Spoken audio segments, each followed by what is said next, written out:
चीन ने भले ही आतंकी मसूद को ग्लोबल आतंकी घोषित करने पर अपनी टांग अड़ा दी हो, लेकिन भारत इसे लेकर राजनीति में अपनी जगह आखिरकार बना ही ली। यहां भी शुरू हो गया है ड्रैगन की चाल, देश में सियासी भूचाल।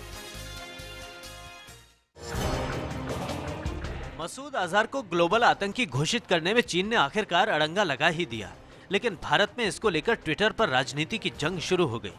यहां राहुल गांधी ने प्रधानमंत्री मोदी को लेकर सवाल दाग दिए, साथ ही प्रधानमंत्री नरेंद्र मोदी की चीन नीति पर भी तंज कसा और 3 पॉइंट में समझाया।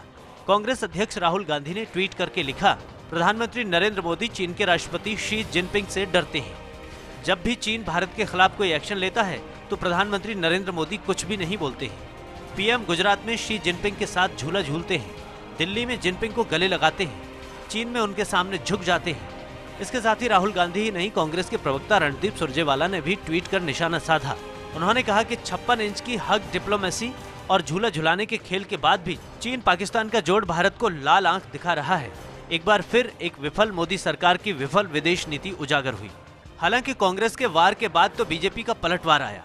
बीजेपी के ट्विटर हैंडल से लिखा गया कि चीन संयुक्त राष्ट्र सुरक्षा परिषद का हिस्सा न बन पाता अगर आपके ग्रैंडफादर ने भारत की कीमत पर उन्हें ये गिफ्ट न दिया होता। भारत आपके परिवार द्वारा की गई गलतियों को सुधार रहा है। निश्चिंत रहें कि आतंक के खिलाफ लड़ाई में भारत विजयी होगा। ये सब पीएम मोदी पर छोड़ दीजिए। चीनी राजदूतों के साथ अपनी गुप्त मुलाकातें जारी रखिए। हालांकि यह वार ट्विटर पर ही नहीं रुका। जहां केंद्रीय मंत्री रविशंकर ने भी राहुल गांधी के ट्वीट पर निशाना साधा, वहीं कांग्रेस भी कहां पीछे रहने वाली थी। दोनों खुलकर मैदान में आ गए। 2009 में यूपीए के समय में भी कांग्रेस ने चाइना ने वही टेक्निकल ऑब्जेक्शन लगाया था जो आज लगाया है कि we need to examine the evidence. उस समय आपने कोई ट्वीट किया था क्या? उस समय आपने कोई कमेंट किया था क्या? क्या मतलब है इसका? दूसरा सवाल, राहुल गांधी जी, आपके तो चीन से अच्छे संबंध हैं।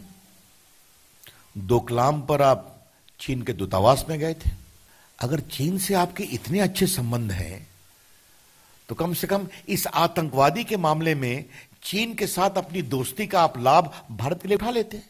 सच्चाई यह है कि मौजूदा स्थिति एक ढुलमुल और कमजोर मोदी सरकार की 5 साल की ढुलमुल नीतियों का परिणाम है। ढुलमुल नीति मोदी जी आपकी, कमजोर प्रधानमंत्री आप, चीन के आगे नजरें झुकाकर बैठे आप, चीन के आगे बात ना करने का साहस आप में नहीं, भारत के हितों की रक्षा करने में फेल मोदी जी आप, और इल्जाम पंडित जवाहरलाल नेहरू पर।